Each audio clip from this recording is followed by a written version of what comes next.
Olá, eu sou o professor Everton Alves e o tema da nossa aula de hoje é paleontologia de dinossauros. As primeiras descobertas sobre os dinossauros, elas se deram há muito tempo. Nessa imagem aqui eu trago para vocês alguns elementos fósseis descobertos, né, do primeiro dinossauro, né, que é do Megalosaurus. Então foram encontrados um fóssil de uma mandíbula e fóssil do fêmur. Esse fóssil do fêmur foi descoberto na Inglaterra em 1676 pelo reverendo inglês Robert Plot. Na época, se pensava que pertencesse a um gigante mítico, a um elefante, exatamente porque existiam alguns mitos, né, que rondavam, né, a imaginação popular naquela época. Isso foi publicado inicialmente em um livro, né? Posteriormente, em 1801, foi a vez da descoberta, né, por Georges Cuvier, que é atualmente considerado o pai da paleontologia, né? Ele descobriu dois répteis, né, fósseis de grupos de répteis diferentes, que é o mosasauro, um réptil aquático, e o pterossauro, um réptil alado. Ambos os répteis coexistiram, né, na mesma época em que os dinossauros. Porém, esses répteis não são considerados dinossauros. Então, isso ficou gravado na história da paleontologia, né, pela descoberta desses animais incríveis, né? Em 1821 foi a vez de William Conybeare, pesquisador, né, que descobriu fósseis de répteis marinhos. Quem foi o William Conybeare? Foi um clérigo, geólogo e paleontólogo inglês. Ele publicou, né, no mesmo ano ali, em anos consecutivos, na Transactions of Geological Society of London, então o fóssil de um ictiosauro e de um plesiosauro. Foi um grande achado, um marco na história da paleontologia. Alguns anos seguintes, em 1824, William Buckland. Esse personagem, ele era um teólogo inglês e reitor da Universidade de Westminster, né? Foi considerado um grande geólogo e paleontólogo. E ele descobriu o primeiro, então, dinossauro a ser descrito como um megalossauro. Agora sim, né? Embora alguns fósseis tinha sido achado, né? Em 1600, né? Lá nas décadas de 1600, que, né, foi a vez da descrição formal desse primeiro dinossauro, o megalossauro, né? Então aqui vocês veem na imagem os elementos ósseos, né? Fósseis, então, da mandíbula com dente, né? Ali articulado e alguns outros elementos ósseos. O interessante, aluno, é que você deve saber que quando se encontra um dinossauro, geralmente não se encontra ele completo, se encontra elementos aqui, partes, né, dos elementos corpóreos desses animais, não só corpóreos, mas também, né, de atividades desses bichos. Em 1825 foi a vez de Gideon Mantell. Esse personagem é interessante. Gideon Mantell foi um geólogo e paleontólogo inglês, né?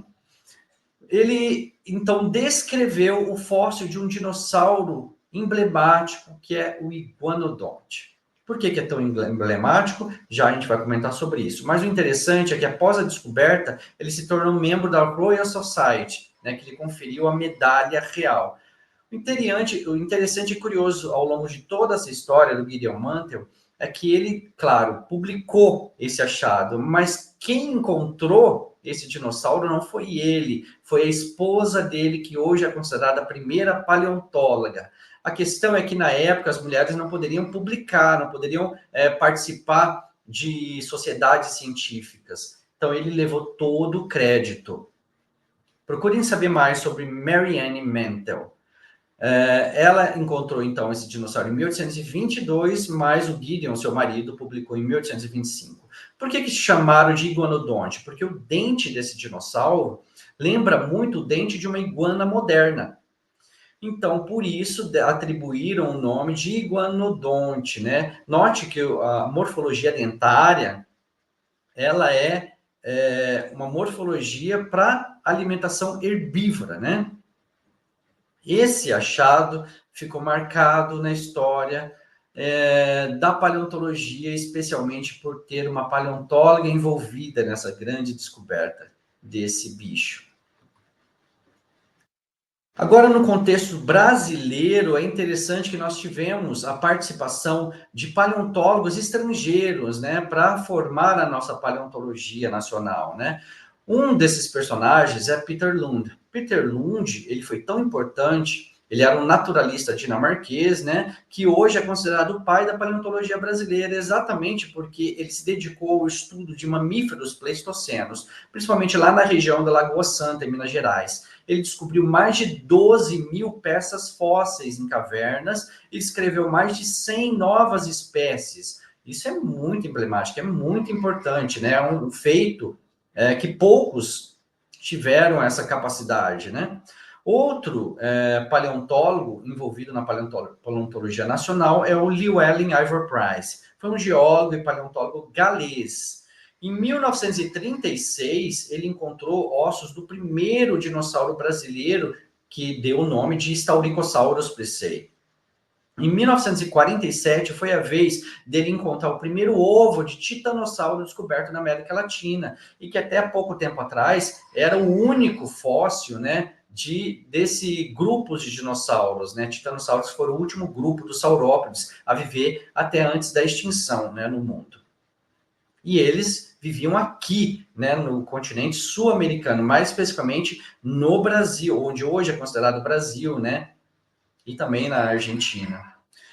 Então, quando a gente junta, né, essas descobertas do primeiro achado do Iguanodon, que é um dinossauro do grupo dos ornitísquios, mais para frente a gente vai falar o que é um ornitísquio, quando a gente junta também o achado de William Buckland sobre o Megalosaurus, né, que é do grupo dos terópodes, que são os dinossauros que andavam sobre duas patas, e quando a gente também junta aqui o achado dos dinosaurópodes, Cetiosaurus, por Richard Owen, em 1841, a gente tem a base ali da árvore filogenética dos dinossauros, né? Que são os grupos dos ornitísquios, terópodes e saurópodes, né? Então, esses grupos foram os que deram a denominação dos grupos, né? Que foi a base ali para a gente compreender quem eram os dinossauros, ou grupo Dinossauriá. Mas o que é um dinossauro? É importante a gente entender, né? Muita gente fala, o que é um dinossauro? O dinossauro é aqueles bichos grandões? Não, vamos entender aqui de forma mais rigorosa, né? O que são os dinossauros. Se a gente começar dessa flechinha da base para cima, a gente vai ver que os dinossauros, eles são encaixados em caixinhas, né? Taxonômicas, caixinhas classificatórias, né? Dinossauros, então, são répteis, entre aspas, especializados, que a gente chama de aminiotas, né? Então, são aminiotas. E já a gente vai ver o que são aminiotas, que formam essa caixona maior, né? A base. Além disso, mais especificamente, dinossauros são diápsidas, que são essa caixinha menor, né? E mais ainda, especificamente, dinossauros são arcossauros, que é as caixinhas menores em cima das outras, né? Bora lá. O que é, então, um amniota? A amniota é todo aquele animal cujo embrião são rodeados por uma membrana amniótica. São aqueles animais que nascem de ovo, mas esse ovo, né, o feto, o embrião ali, ele é protegido por uma membrana, né, que é chamada de amnion. Esse amnion é o que protege para manter ali o líquido, né? Para manter a umidade dentro ali do embrião, né? Para não ressecar. Então, por exemplo, a tartaruga também nasce de um ovo e ela é envolvida por um amnion. Passando, agora que a gente já sabe o que é um amniota, né? A gente tem que saber também o que é um diápsida. O que são diápsidas? Nós temos dois tipos de diápsidos ou de amniotas, né? Nós temos os sinápsidas, que são os mamíferos, aqueles que têm apenas um buraco no crânio, como vocês veem nessa primeira imagem desse crânio, em que o primeiro buraco, a primeira janela é a órbita, né? O olho. Ali na parte na parte de trás do crânio, nós vemos uma abertura. Essa é a abertura considerada, né? Que dá, então, a classificação aos sináptos. Quem são os sináptos? Os mamíferos são sináptos porque eles têm apenas uma janela, então, no crânio. Já nessa segunda imagem do crânio, por lado direito da imagem, vocês veem um crânio com duas fenestras, ou duas aberturas, né? Temos a órbita mais para frente, e mais atrás nós temos acima um buraco, uma janela, a fenestra, e mais abaixo outra fenestra. Então, quando tem duas fenestras, a gente chama de diápsido. Quem são os diápsidos? Os répteis e as aves, incluindo os dinossauros. Então, dinossauros são diápsidos porque tem duas fenestras. Nós temos um terceiro grupo que são os anápsidas, né? Que são aqueles bichos sem nenhuma fenestra no crânio. Antigamente se considerava as tartarugas como anápsida. Hoje a gente sabe que eles são também diápsidos, embora não tenham essas duas fenestras, porque os estudos moleculares nos mostram que houve nas tartarugas um mecanismo chamado homoplasia por reversão, que é um efeito, né, um mecanismo evolutivo em que os descendentes eles perdem as características ancestrais, mas os ancestrais tinham duas fenestras, portanto, as tartarugas hoje são consideradas também, né, diápsidas.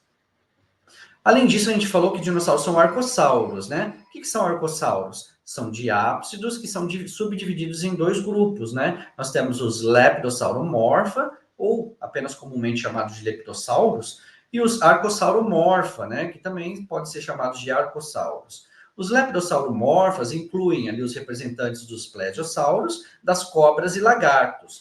Dentro dos lepidossauromorphas, nós vemos fenestras supratemporal, como na imagem do crânio, ali as flechinhas em amarela nos mostrando, e mais na lateral do crânio nós temos as fenestras laterotemporal. Dentro do grupo dos arcossauromorpha, na imagem à direita, vocês veem ali também duas fenestras, né? Nós temos a fenestra anterorbital, no meio nós temos a órbita, e atrás, ou na lateral desse crânio, nós temos a fenestra laterotemporal. Então, tendo duas fenestras, são diápsidos e são arcossauros, né? Mas será que todo arcossauro é um dinossauro? Essa é uma pergunta interessante. E a resposta é não. Nós temos alguns tipos de arcossauros. Por exemplo, nessa imagem à esquerda, nós temos os arcossauros crurotarsi, que são os crocodilomorfos, ou seja, são aqueles animais com características corporais semelhantes a um crocodilo, né? Na imagem à direita, nós temos os arcossauros Avimetatarsalia, ou os ornitodiro, né, que inclui representantes dos pterossauros, os dinossauros e as aves. Mas para dar uma definição mais exata do que é um dinossauro, a gente pode falar que é um grupo específico de répteis relacionados a duas grandes ordens de arcossauros, os saurísquias e ornitísquias, e mais para frente a gente vai ver o que é cada uma dessas ordens, né? Saurísquia e ornitísquia. Mas a questão é que eles não são répteis no sentido tradicional, mas sim ornitodiros. Dinossauros são ornitodiros, que se diferencia dos répteis clássicos, principalmente porque debaixo do seu corpo, a pata, né? Debaixo do corpo, são eretas, né? Além disso, tem uma postura digitígrida, ou seja, anda nas pontas dos dedos, e tem um comportamento também normalmente ativo em metabolismo aviano. Quais, então, são os 8 principais subgrupos, né, ou infraordem dentro dos dinossauros? Nós temos a ordem saurísquia, e dentro da ordem saurísquia nós temos as infraordens Herrerasaurideus, né, que alguns são carnívoros, outros onívoros e outros herbívoros. Exemplos de fósseis de Herrerasauridae aqui no Brasil, nós temos os Staurikosaurus e o Gnathovorax. A infraordem Sauropodomorpha, né, que são aqueles herbívoros, nós temos os Bureolestes, o Pampadromeus e o Saturnalia. Dentro da infraordem Terópoda, né, ainda dentro da ordem saurística, nós temos alguns exemplares de carnívoros, onívoros e herbívoros. Já existe uma segunda classificação, que são os Silesauridae. Silesaurideus, né, com representantes do Gamatavros, os Sacissauros e Amanassauros, eles eram répteis que hoje ainda estão sendo discutidos se eram répteis ancestrais ou dinossauros, ou se realmente eram dinossauros ornitísticos basais. Essa discussão ocorre na literatura científica e a gente tem que acompanhar, né, cada um desses episódios. E nós temos a segunda ordem, que é a dos ornitísticos. Dentro dessa ordem, nós temos representantes do Stegosauria e do Ankylosauridae, que formam, né, ali um subgrupo chamado Thyreophora, que são aqueles dinossauros com armaduras nas costas, né, com elementos, ornamentações nas costas. Temos também os Ornitópoda, e os Pachycephalosauri e Ceratopsia, que formam o grupo dos marginocefálias, que são aqueles dinossauros com ornamentações nas cabeças, né? Aqui nós temos nessa imagem uma árvore filogenética dos dinossauros. Então aqui a gente vê, né, em azul ali os ornitísquios, ali nos mais coloridos da parte direita da imagem os saurísquios, né? E o interessante ali embaixo é os sassissauros, né? A flechinha mostrando, será que ele é um ornitísquio, um dinossauro real, ou esse Coelurosaurídeo, ele é ali um ancestral dos dinossauros? Então, temos as pesquisas mais recentes, aqui abaixo, falando sobre isso, né? Em que cada artigo dá um posicionamento diferente, uma classificação diferente para eles. Então, ainda está em discussão essa questão. Mas quais eram as características morfológicas corporais de um dinossauro, para a gente entender melhor, né, a diferença de um dinossauro e um crocodilo? Vamos lá. Nessa imagem superior ali das patinhas, né, nós vemos que os lagartos eles têm as patinhas nas laterais do corpo. Os crocodilianos também, enquanto os dinossauros é realmente abaixo, ereto, abaixo do corpo. Essa é a diferença de um dinossauro para outro réptil, né? Então, a postura ali ficavam eretos, pernas diretamente abaixo do tronco e adaptados à existência terrestre. Ué, isso quer dizer que dinossauros eram só terrestres? Não tinha aquático nem voador? A gente vai ver mais para frente essa questão. Guarda aí com você. Então, aqui nessa imagem abaixo, nós vemos, então, o posicionamento das patas dos dinossauros. Outra questão, como eles ficavam eretos? Por que as patas eram retinhas debaixo do corpo? Primeiro, porque nessa imagem superior ali, nós vemos que a junta do joelho é reta, diferente da articulada, né, lateral ali de um crocodilo. Nós também vemos ali na imagem inferior, né, que a junta do tornozelo também era reta, próxima à tíbia, né? E outra questão nessa imagem inferior, que vocês veem aqui em verde, é que eles eram digitígrados, e significa que eles andavam sobre as pontas dos dedos, né? Diferente de outros animais. Mas a questão central dessa imagem, olha ali na imagem superior à direita, né, em vermelho, é a articulação do quadril de um dinossauro, que ela é feita de uma estrutura de bola e soquete. Vocês já trocaram a lâmpada da casa de vocês? É igual você colocar a lâmpada num soquete, né, da luz. Assim era a estrutura do fêmur encaixando no quadril. Existia uma cavidade ali onde a bolinha do fêmur, que é a ponta, a cabeça do fêmur, se encaixava nessa cavidade. E essa cavidade a gente chama de acetábulo. Aqui que encaixa a perna para o dinossauro caminhar, né? Existe uma questão interessante sobre o acetábulo, essa cavidade onde se encaixa a cabeça do fêmur, e que diferencia esses dinossauros de outras criaturas. Vamos lá, então. Existem dois tipos de quadris, né? Até hoje que a gente encontrou nos fósseis, né? Duas apenas estruturas de quadril dentro dos dinossauros, que são dos saurísquios, que tem um quadril parecido com o de lagartos, e embaixo vocês veem a estrutura de um quadril de um ornitísquio, parecido com um quadril de pássaro. Dentro dos saurísquias, né, com esse quadril de lagartos, nós temos os terópodes e os saurópodes. Todos eles têm essa mesma estrutura que vocês veem nessa imagem aqui para frente, né? Então, nós vemos que a estrutura do quadril é formada pelo osso pubis, que é virado para trás, o isquio, que é virado para frente, e o ilho superior, né? Esses três ossos, quando se formam, se juntam, formam um buraco ali no meio, né? Que é que a gente chama de acetábulo. Esse acetábulo, ele é perfurado, ele é vazado, não tem nada, nenhuma plaquinha óssea ali atrás. E é isso que diferencia os dinossauros de outros grupos de animais. Nós temos acetábulo, então o nosso fêmur também se encaixa, nós mamíferos, né, no acetábulo, mas o acetábulo nosso é fechado, tem uma plaquinha óssea ali atrás. Os dinossauros não tinham. Olha a estrutura agora do ornitísquio nessa imagem abaixo. Então vocês veem que o ornitísquio também são formados, também tem o quadril formado pelos mesmos ossos, né, o pubis e o isquio, mas eles são grudadinhos. Olha só, grudadinhos o pubis e o isquio nessa imagem abaixo. E o ilho superior tem o mesmo acetábulo, né, o buraquinho tá ali, mas esses ossos são grudadinhos, virado para a mesma parte. É isso que diferencia, então, para a gente saber, quando a gente encontra esse osso, a gente sabe se é de um dinossauro do grupo de Ornitisquia ou de Saurisquia. Os terópodes, por exemplo, eles tinham algumas características para a gente entender, né, que era um terópode, que era um dinossauro, né? O pescoço deles é em forma de S, como vocês veem nessa flechinha em cima. Eles tinham ao menos 3 vértebras sacrais fundidas. Eles tinham fêmur, né? O fêmur deles era vertical, desses dinossauros terópodes. E nesse fêmur vertical, né, a gente vê nessa imagem à direita, eles tinham uma crista cranial, que é uma proeminência óssea que servia ali para alocar as musculaturas. Então, se ligava nessa regiãozinha ali, nessa proeminência óssea, as musculaturas para movimentar a pata do bicho, né? Eles tinham também o acetábulo perfurado como qualquer outro dinossauro, mas o legal é que eles tinham também ali nos pés, né, nas patas, 1 a 3 garras, né, nesses dígitos.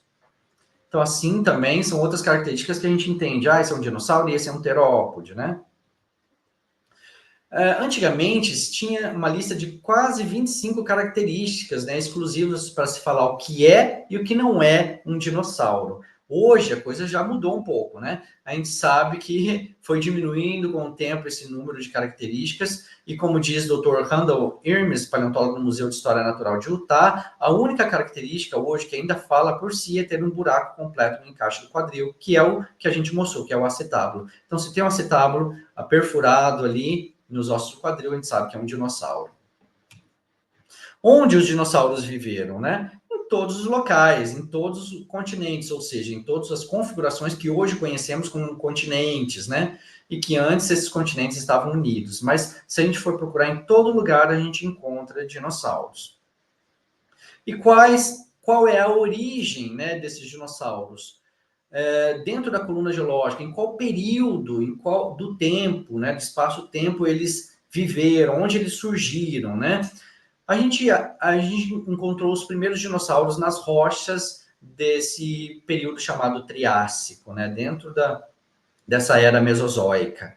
Então, no Triássico, mais especificamente no Triássico superior, na idade do Carniano, foi onde a gente encontrou os primeiros dinossauros, né, de aproximadamente 233 milhões de anos. O interessante é que essas rochas do Triássico, do Carniano, a gente encontrou aqui no Brasil.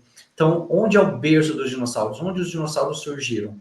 Aqui, onde hoje é conhecido como Brasil. Olha que interessante. Então, as pesquisas brasileiras que encontraram os primeiros dinossauros, né, do mundo são fantásticas. Por isso que existem pesquisadores que se interessam pelos fósseis de dinossauros brasileiros, pela origem dos dinossauros, né, que aconteceu apenas aqui no sul da América, né?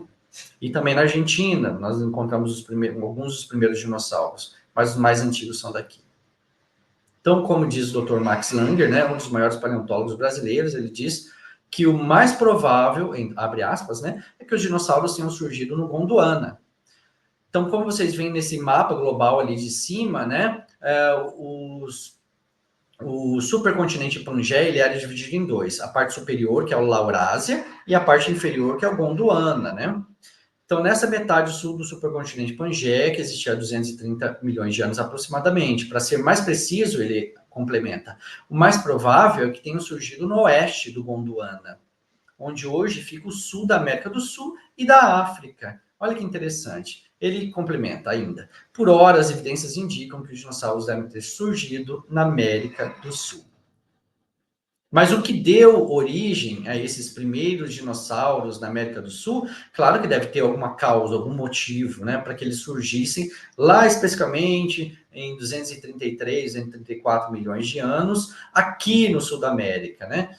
E a causa atribuída pelos cientistas da paleontologia é um episódio chamado de episódio pluvial carniano, que é um episódio, né, climático, onde houve intensas mudanças climáticas, aumento de temperatura, muita umidade, e após tudo isso, após uma série de erupções vulcânicas que teriam ocorrido entre 234 e 232 milhões de anos, né? O interessante disso tudo é que os cientistas encontraram evidências de que esse período de mudanças climáticas gerou uma chuva que durou aproximadamente 1 milhão de anos. Você já imaginou, aluno, uma chuva que teria durado 1 milhão de anos? Quando dura uma semana, a gente já fica, nossa, né? Faz tempo que está chovendo, imagina uma chuva durando 1 milhão de anos. E essa chuva propiciou, consequentemente, ali, né, o crescimento botânico, né, o crescimento de plantas que seriam essenciais para a subsistência desses animais que estavam surgindo nessa época, né, que eram as coníferas e as samambaias, que surgiram após esse episódio pluvial carniano.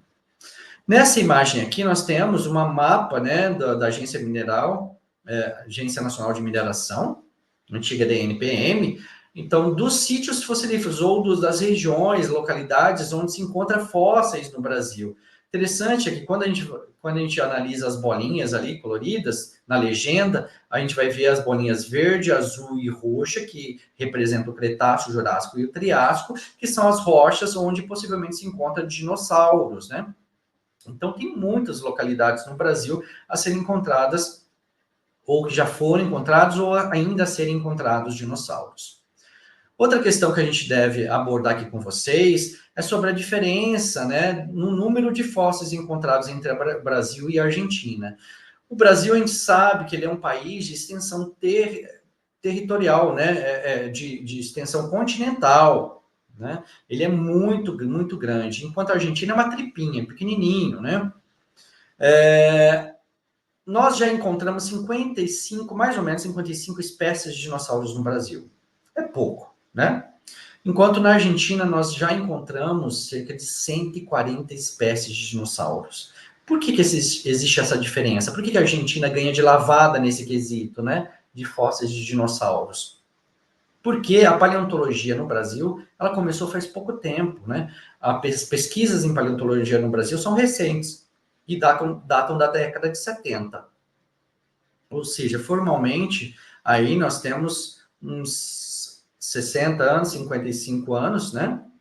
De existência da paleontologia nacional formal, enquanto que a paleontologia na Argentina, ela tem uma longa tradição, né? Profissional, né? Formalmente falando, que vem desde 1893. Então, é claro que eles já deveriam ter encontrado muito mais fósseis que nós, né? Além disso, nós temos uma outra questão, que na Argentina afloram camadas geológicas do Triássico, Jurássico e Cretácico, enquanto no Brasil nós só temos as camadas geológicas do Triássico e do Cretáceo. Nos falta aqui a camada do Jurássico. Por quê? Já eu vou explicar o porquê que falta aqui, né? Nós temos apenas vislumbres, vestígios disso, do Jurássico aqui. E essas 55 espécies de dinossauros já encontradas no Brasil, elas representam apenas 3% das espécies mundiais. Mas vamos lá. Nós sabemos que a quantidade de rochas onde se pode encontrar dinossauros no Brasil é muito maior do que na Argentina. A gente vê aqui pelo esse mapa, né, mostrando as extensões de rochas muito mais largas e grandes aqui no Brasil em relação à Argentina.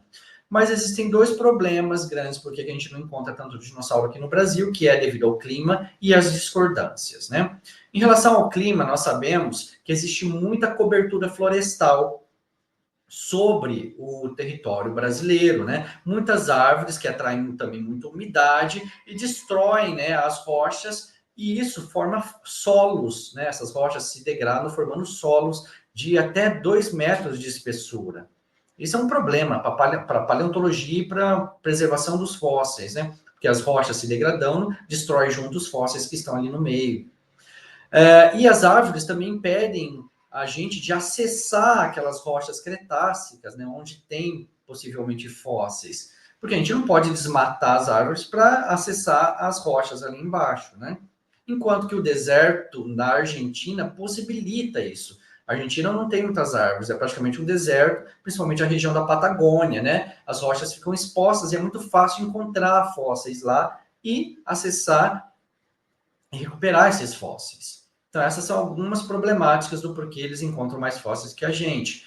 Outra é devido à discordância. O que são discordâncias? São hiatos geológicos, um período em que falta, as rochas somem, né? Nós temos aqui no território brasileiro, por exemplo, hiatos ou discordâncias do Cretáceo inferior, né? 35 milhões de anos de rochas que sumiram, não estão presentes. Entre o Triássico e o Jurássico, 80 milhões de hiatos, de anos de hiato. E nós temos no Carbonífero inferior aproximadamente 70 milhões de anos de hiato, né? E esses hiatos se concentram ali nas bacias do Paraná e Bacia Bauru, né? Essas grandes discordâncias. Por isso que quase não temos jurássicos no Brasil. Em relação ao número de espécies que já existiram no mundo, isso também é interessante, muita gente pergunta para a gente que ensina paleontologia, né? Quantas espécies já existiram? Bom, a literatura científica nos mostra essa estimativa, mas antes vamos falar o que... vou mostrar para vocês uma citação do paleontólogo Steve Brussati, abre aspas, ele fala o seguinte: em algum lugar do mundo, uma nova espécie de dinossauro acabou de ser encontrada, o que acontece em média uma vez por semana. Olha que interessante. Então, uma vez por semana se descobre um dinossauro no mundo, né? 50 novas espécies por ano. Essa é claro, uma aproximação, né? Mas olha o que diz a literatura científica. Diz que existiu cerca de 527 gêneros já descritos, né? Ou seja, uma estimativa de que existam 1.800 gêneros, né, no final, né? Ainda por ser descoberto, né? E outra literatura nos mostra que já foram catalogadas cerca de 1.500 espécies de dinossauros e que existe uma estimativa de que exista cerca de 2.000 espécies de dinossauros, né?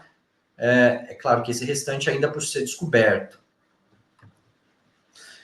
O que eles comiam, né? Então, como a gente sabe o que os dinossauros comiam, né? Se eles eram carnívoros ou herbívoros?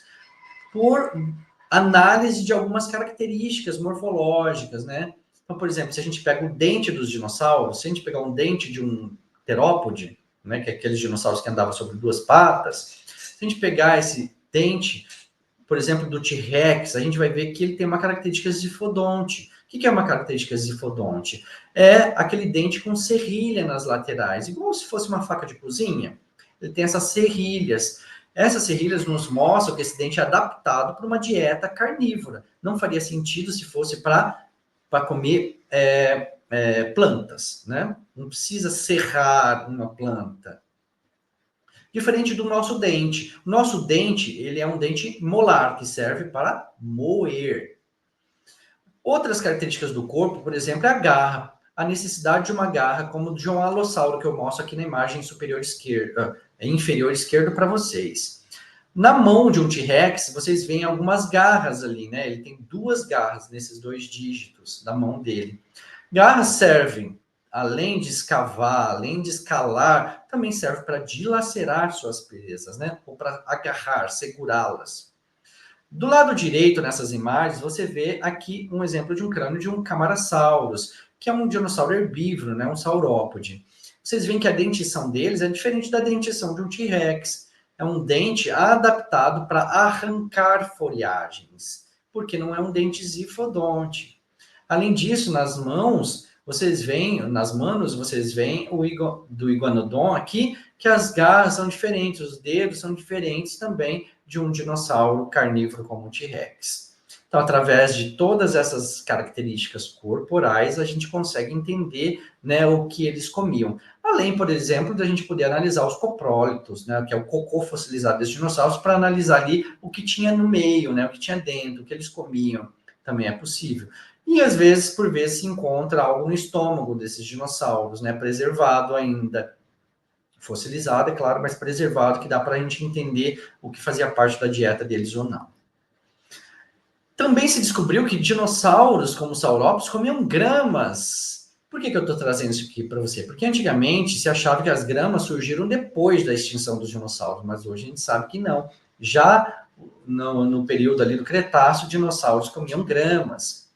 As gramíneas, elas são vegetais que produzem fitólitos. Esses fitólitos são pequenos cristais de sílica dentro dessas gramas. Isso é muito duro e rígido, né? Tem que ter dentes potentes para comer grama. Por quê? Porque esses pequenos cristais vão desgastando os dentes. E foi encontrado esses fitólitos na Índia, né? Dessas gramíneas, né? De arroz, bambu e forrações no meio de coprólito de saurópodes, ali entre 71 e 60 milhões de anos. A gente sabe que os dentes dos saurópodes, eles eram potentes para mastigar as plantas que eram abrasivas, como as pteridófitas, né? Mas o legal é que, embora esses dentes fossem desgastados, à medida que eles comiam e os dentes eram desgastados, novos dentes substituíam aquele. Então, crescia lá de cima saía e baixava um novo dente, né? Será que todos os terópodes eram herbívoros? Por que eu trago isso para você? Porque o filme Jurassic Park, Jurassic World, mostra aqueles terópodes correndo atrás de humanos, né? Correndo atrás de carros, né? Eles eram enormes, predadores ferozes. Será que eles eram realmente assim? Essa pesquisa aqui, publicada na Proceedings National Academy of Science dos Estados Unidos, analisou 90 espécies de terópodes. E olha que interessante o que os cientistas descobriram. Né? Eles determinaram que 44% dos terópodes distribuídos em 6 grandes linhagens eram herbívoros. Ou seja, evidências fósseis extrínsecas ali de herbivoria nos celurossauros, como conteúdo estomacal e moinho gástrico, levaram esses cientistas a descobrir que boa parte, ou quase metade dos dinossauros terópodes eram herbívoros, né? O que são esses celulossauros? Né? Aqui eu trouxe alguns exemplos para vocês. Nós temos o ornitomimossauros, oviraptorossauros, terizinossauros, troodontídeos, alvarissaurídeos, né? Todos esses são terópodes, né? E eles eram herbívoros. Como diz um paleontólogo de vertebrados da Universidade de Bristol, abre aspas, a imagem estereotipada dos dinossauros terópodes, né, o que a gente entende da mídia, da cultura pop, é de que são animais grandes, predadores e carnívoros. No entanto, descobertas de fósseis nos últimos 15 a 20 anos mostraram que vários grupos diferentes entre terópodes não estavam de acordo com essa visão clássica. Muitos deles aparentemente se adaptaram a uma dieta diferente e se tornaram onívoros ou herbívoros.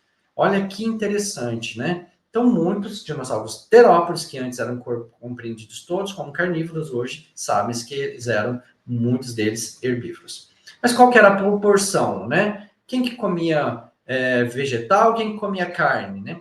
Até 2007, se acreditava, como diz aí o Dr. John Long, né, que a maioria dos dinossauros comiam plantas e não carnes, né, mas ele deu uma proporção de 65% de herbívoros, né, e o restante de carnívoros. Mas mais recentemente, como diz o Dr. Reinaldo Bertini, paleontólogo brasileiro da Unesp, abre aspas, a maior parte dos dinossauros que habitavam a Terra até o fim do período Cretáceo, 65 milhões de anos atrás, tinha uma dieta vegetariana. A proporção era de 9 herbívoros para cada carnívoro. Olha que sensacional esse dado, né? Notem aqui na minha mão, eu tenho 10 dedos. Então, a cada 10 dinossauros, 9 era herbívoro, apenas um era carnívoro. Isso contrasta radicalmente com a imagem que a gente tem dos filmes, dos desenhos, né? Que a gente entende dinossauros como carnívoros. Não, eles não eram. A maioria deles, no grupo geral, eram herbívoros. Uma perguntinha que eu trago aqui para vocês refletirem. Comportamentos se fossilizam? Pensa aí, aluno.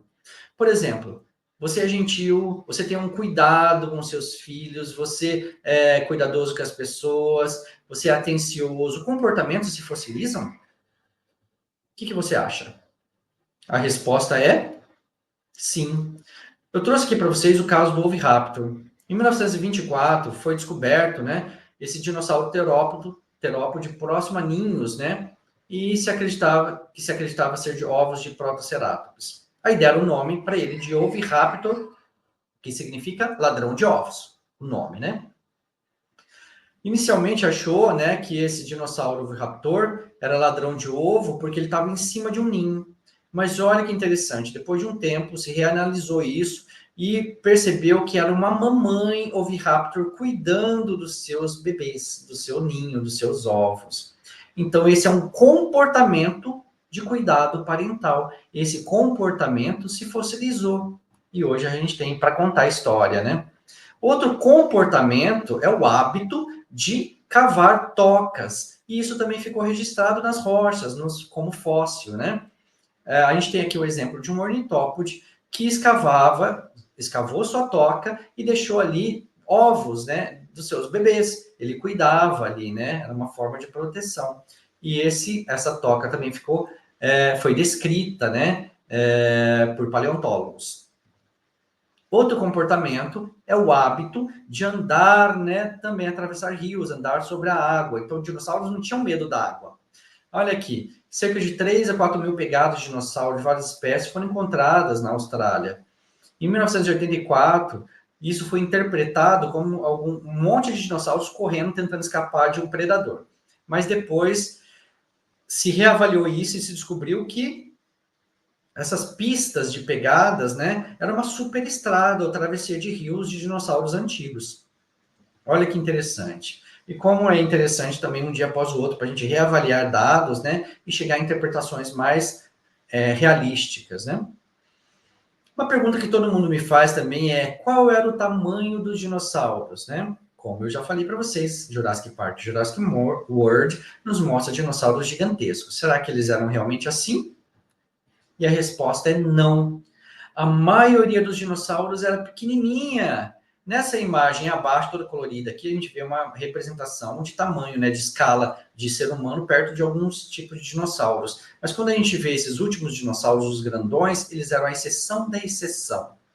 Eles não eram comuns no planeta, né?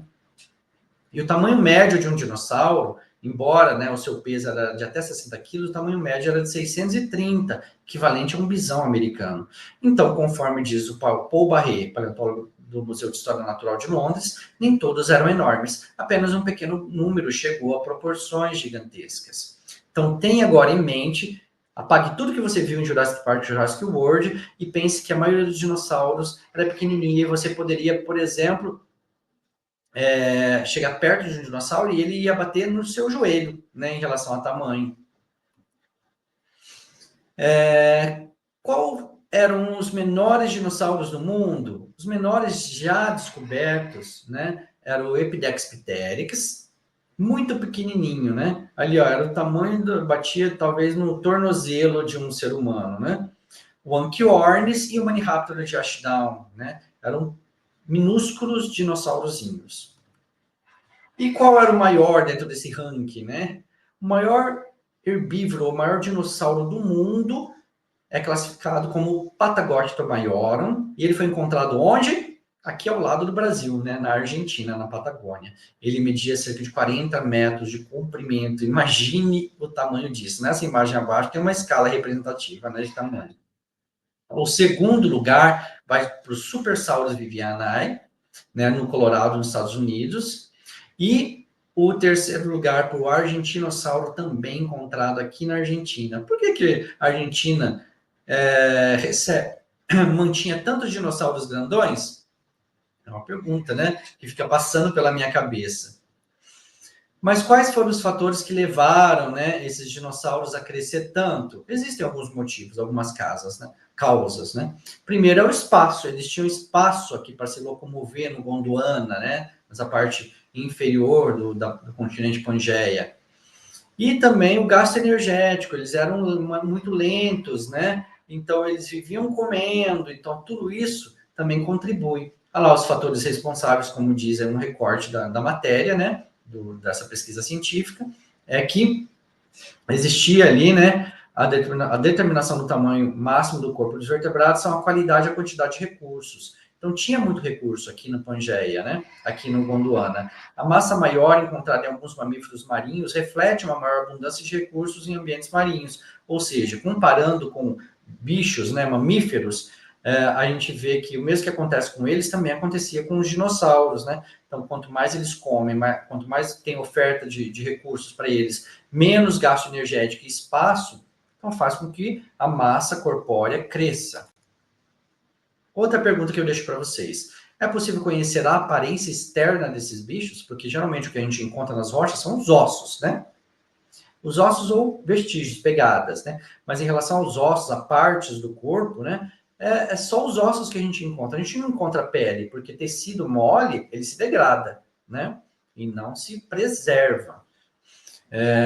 Então, como saber a aparência externa desses bichos? Existem algumas maneiras. A primeira é a maneira mais indireta, né? Que a gente chama de método de inferência ou suporte filogenético de animais viventes. O que é isso? Vê essa árvore filogenética aqui. Ali dentro do quadrado vermelho, a gente vê que tem os dinossauros. Para a gente entender como eram os dinossauros, os cientistas então analisam bichos aparentados, os bichos mais próximos dos dinossauros, que são os crocodilos e as aves. Então, analisando as características morfológicas das aves, dos crocodilos, conseguem entender como era mais ou menos a aparência externa dos dinossauros. Mas, além disso, existem evidências mais diretas, né?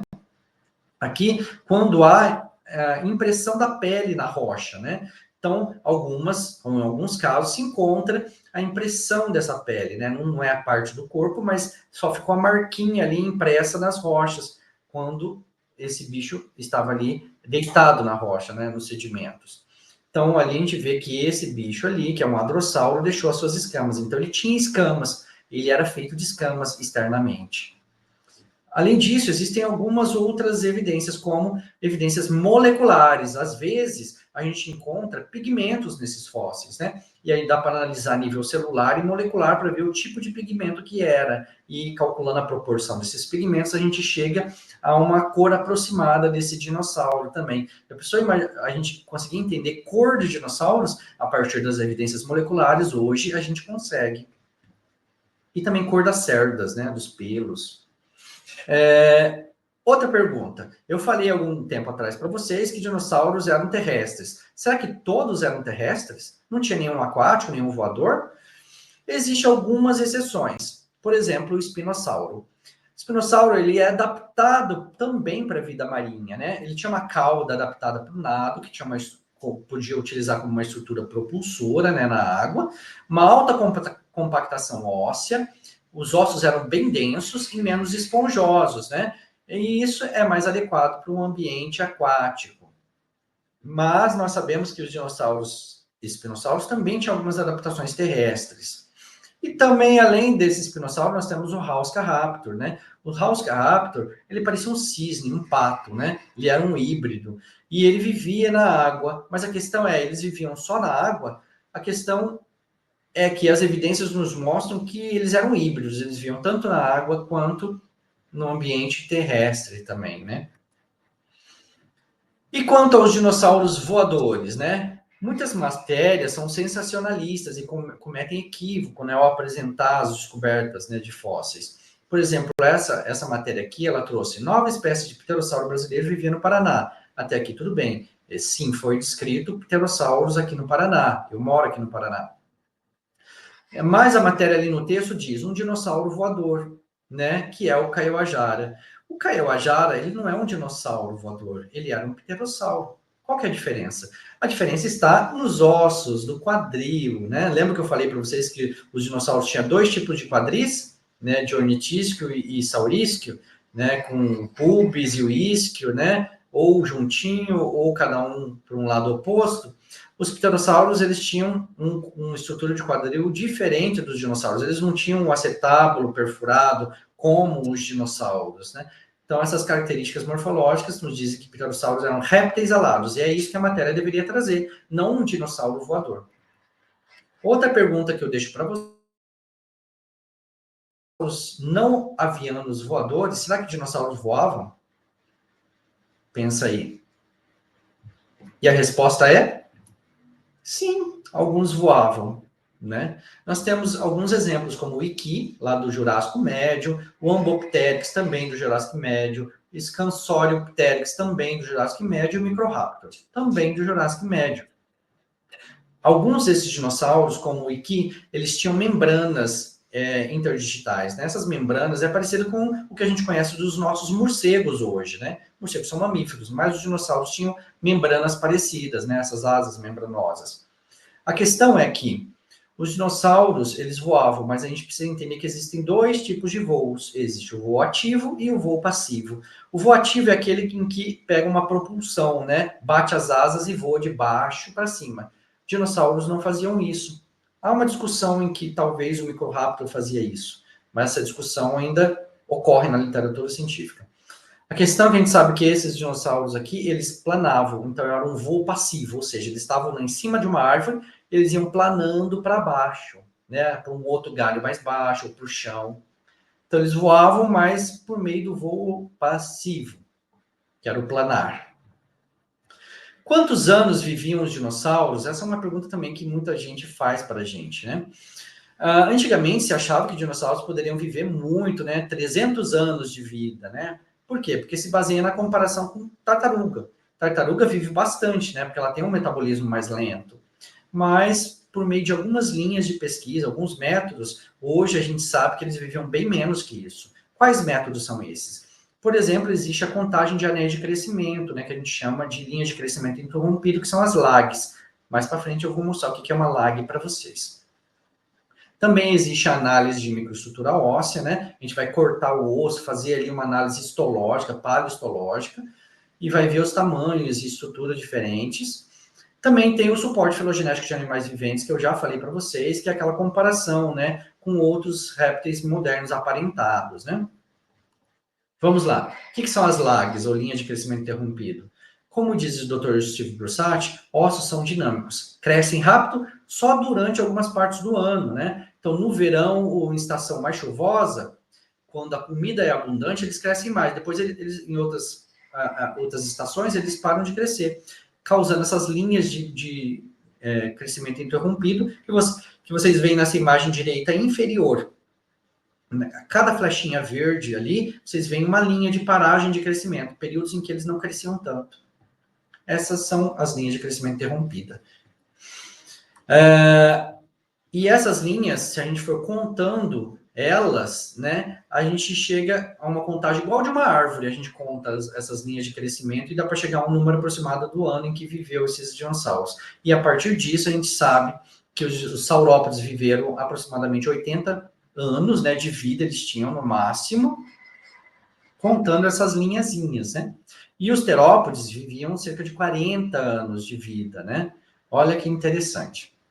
Outra pergunta que eu deixo para vocês é: os paleontólogos sempre chegam à mesma conclusão? O que vocês acham? Será que todos os paleontólogos pensam igual? Interpretam o mesmo dado igual? E a resposta é não. Aqui eu trouxe um caso bem emblemático para vocês, né? Que é o caso do Dicerátopo. Dicerátopo é uma espécie, é um gênero, uma espécie que foi atribuída, né? Porque se encontrou esse dinossauro com 2 cornos, né? Esses cornos na cabeça, né? Só que o que a gente já conhece dos filmes, dos desenhos, é o Tricerátopo, essa imagem da direita, né? Que tem 3 cornos, né? Mas nesse caso aqui só foi encontrado 2 cornos. Então, os cientistas interpretaram que era uma espécie diferente do Tricerátopo e deram esse nome de Dicerátopo. Isso foi em 1905. Porém, depois se descobriu que era apenas um mesmo Tricerátopo comum, mas ele teve uma anomalia genética. Olha que interessante. Sim, dinossauros sofriam mutações, dinossauros tinham anomalias, tinha dinossauros PCDs. Então, aqui a gente entende como é importante a gente ter o máximo de número de fósseis de uma mesma espécie para a gente conhecer variações dessa mesma espécie. Porque quando a gente tem poucos exemplares, a gente não consegue ver as exceções, os casos anômalos.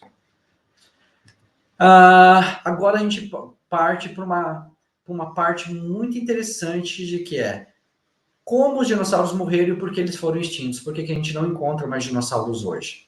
Né? Com exceção das aves, né? Que dentro da classificação atual, filogenética, elas são interpretadas como dinossauros. Olha lá, as causas da extinção. Todo mundo já ouviu falar de um grande meteoro que caiu no planeta e matou os dinossauros, né? Mas o que pouca gente sabe, é por isso que vocês estão aqui assistindo a essa aula, é que existiram múltiplos impactos, né? Ao mesmo tempo ali, ao final da Era Mesozoica, cerca de 66 milhões de anos, né? Ou 65 milhões de anos, né? A gente vê aqui o mais conhecido de todos, que é um meteorito de 10 quilômetros, né, do tamanho do Monte Everest, que atingiu o planeta Terra e causou o que hoje a gente conhece como cratera de Chicxulub, no México, né, com uma cratera de 180 quilômetros de diâmetro. Mas o que pouca gente conhece é que também houve vários impactos grandiosos também ao mesmo tempo em outras regiões do planeta. Na Índia, nós temos a cratera de Shiva, que tem 500 quilômetros de diâmetro, muito maior do que a mais famosa, né?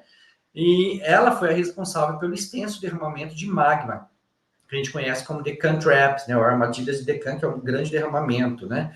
Que houve ali e levou também os dinossauros a serem extintos por conta desse derramamento de grande quantidade de lava nessa grande região, né?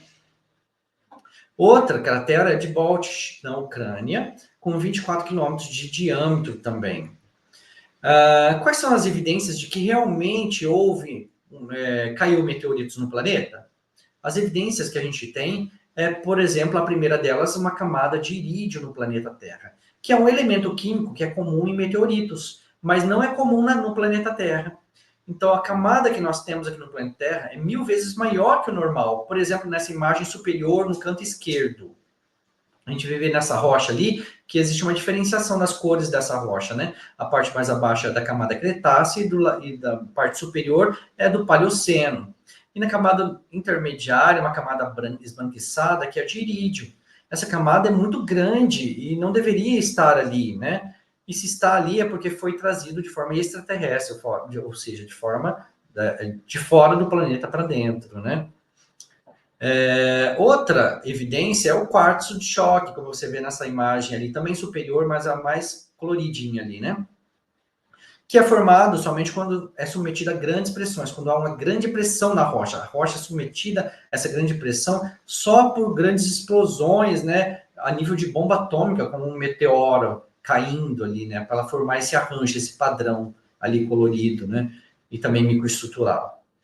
Outra evidência é o tectito, que é essas bolinhas, né, de rocha, que você vê ali abaixo da rocha da camada de irídio, né, que são porções de rochas terrestres que se formam em vidro, né, com a queda de meteoros. Só adquire essa constituição a partir de também quedas de meteoros.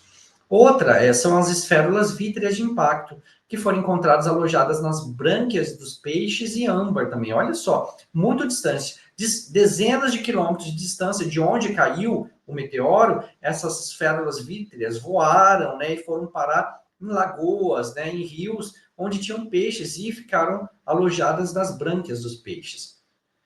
Para além de todas essas evidências diretas, outras causas, né, da extinção dos dinossauros são as atividades vulcânicas que se desenvolvem com o desenrolar, né, desse primeiro fenômeno, que é a queda, né? Depois começa a atividade vulcânica, que lança gases para a atmosfera, tampando a entrada de radiação do Sol no planeta, então esfriando o planeta Terra, levando, né, a glaciações até, né, por tampar toda a atmosfera com grande quantidade de gases, né? Tudo isso vai virando uma bola de neve, depois causa mudanças no nível do mar, depois causa várias outras mudanças climáticas, a acidificação dos oceanos. Então, tudo isso como consequência dos impactos de meteoritos. Tudo isso em conjunto é o que levou à extinção dos dinossauros, e não somente uma queda de meteoro. Outra pergunta, e eu acho que é a pergunta final, a gente vai caminhando agora para o final: é possível desextinguir os dinossauros? O que você acha?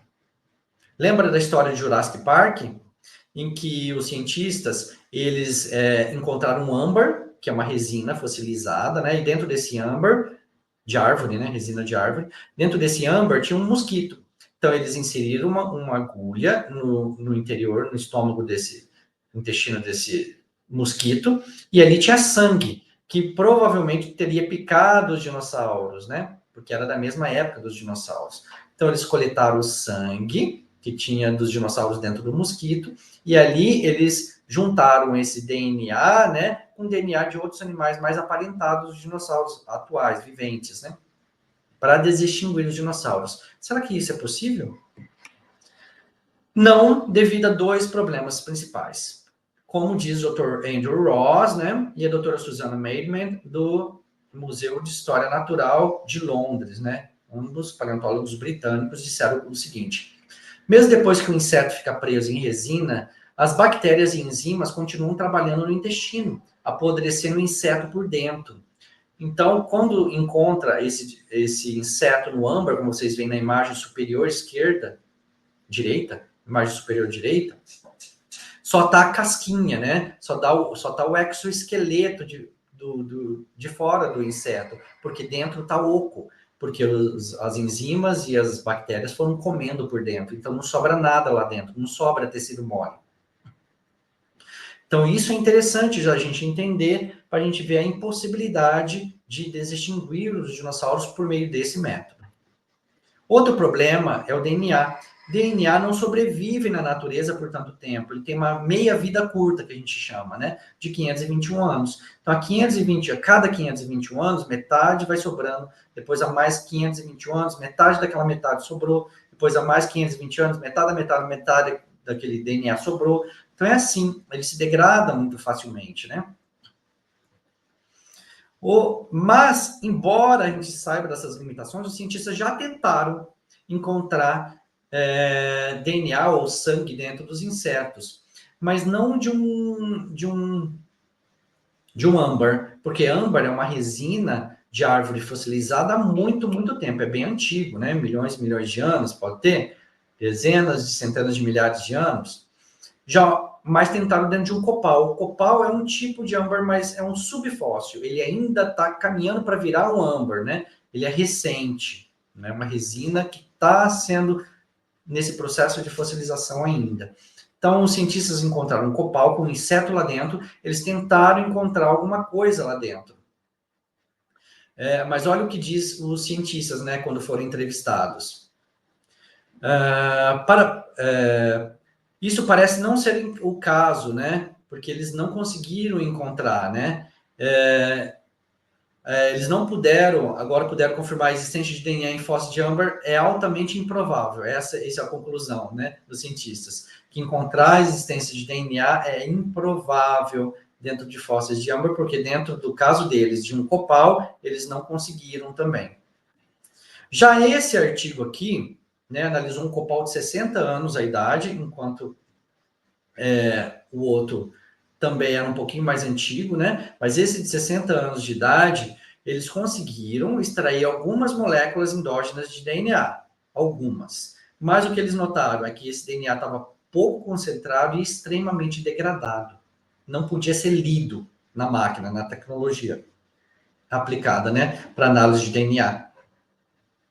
Então, concluímos que é possível obter dados genômicos sepultados em resina de copal, que é recente, embora desencorajemos a análise de DNA antigo, devido ao método destrutivo dos protocolos de extração e a não reprodutibilidade dos resultados. Isso é mais uma evidência que nos mostra a improbabilidade de desextinguir dinossauros, pelo menos com as tecnologias que a gente tem hoje à disposição. Mas existe uma outra metodologia que está sendo testada pelos cientistas, que é a engenharia genética reversa. Seria ela uma alternativa? O que é a engenharia genética reversa? É a manipulação genética. Por exemplo, é possível desativar alguns genes, né? Por exemplo, para reabsorção de dentes e cauda, ou fundição de dedos em asa, né? E utilização de atavismos experimentais em espécies atuais aparentadas. Nossa, o que isso tudo significa? Já vou explicar. Por exemplo, se pega uma galinha, então como diz aqui Jack Horner nesse livro aqui, Como Construir um Dinossauro, How to Build a Dinosaur, se pega uma galinha e tenta ali induzir mutações genéticas em alguns genes, para tentar ver se reverte, né, as características ancestrais, se resgata características ancestrais nessa galinha. Por exemplo, a gente sabe que galinha não tem dente, mas em algumas galinhas, em alguns embriões de galinhas, começaram-se a criar dentes, tal como existia dentes de dinossauros, por meio de desativação de dentes, né? De genes, desculpa. Desativação de genes causa uma reabsorção de dentes. Talvez elas perderam, então, os dentes porque foi reabsorvido por conta de uma desativação de gene. Mas e se eu ativar de novo esse gene? Será que vai voltar a crescer um dente na galinha? Tal como existia nos dinossauros? É mais ou menos isso que eles estão tentando com engenharia genética reversa. Então, em 2006, houve, então, crescimento de dentes em um embrião de galinhas por meio dessa metodologia. Em 2015, Bular e colaboradores, então, conseguiram criar bicos e palato de um embrião de galinha, né, a formação de um focinho em um embrião de galinha. Botelho e colaboradores, em 2016, conseguiram criar pernas como tíbia e fíbula de um embrião de galinha mais parecido com o de dinossauro. E o Wu e colaboradores, em 2018, também conseguiu formar protopenas em região de escamas de embriões de galinha e crocodilo. A gente sabe que crocodilo não tem penas, mas induzindo mutações ou desativando genes, foi possível, então, criar protopenas, algo parecido com penas a partir das escamas. Olha só que interessante. Resgatando, será que teriam conseguido resgatar essas características ancestrais nessa pesquisa? E Cooper e Milankovitch, né, em 2023, conseguiram formar penas em região de escamas de embrião de galinha também. A gente sabe que as patas das galinhas são feitas de escamas, né? Assim como as escamas de um crocodilo e de um dinossauro. E ali conseguiram induzir a formação de penas. Talvez, se aplicar isso e se essa metodologia tiver investimento e esforços necessários, é possível conseguir algo aproximado com a moda de extinção? É uma pergunta, não é uma afirmação. Então, eu agradeço a atenção de vocês, alunos, e coloco aqui à disposição o meu livro chamado Curiosidades sobre os Dinossauros, 30 fatos científicos que Hollywood não mostrou. Aqui você vai achar várias curiosidades que não foram mostradas aqui nessa aula para você. Adquira já, entre em contato comigo e tenha aí na sua coleção essa fonte de informação. Obrigado e até mais.